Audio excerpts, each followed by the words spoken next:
Clearly, my father and my mother. My father, who was a World War II Bronze Star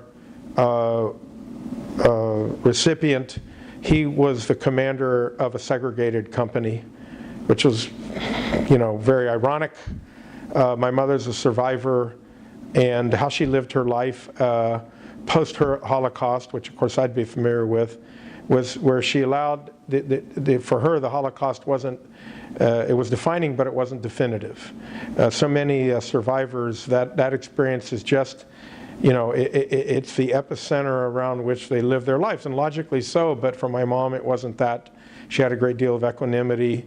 She always reached out. She was very solutions oriented.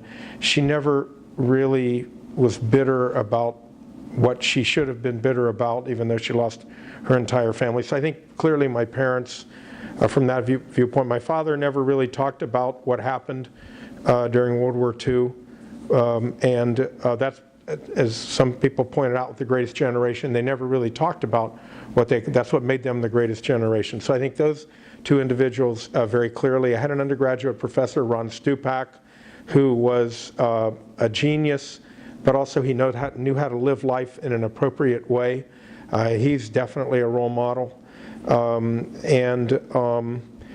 there it's a lot of different individuals with whom I've worked that I could model elements of who I wanted to be. But I would say really those individuals that I've named are fundamental, to me in thinking about life and how to live life.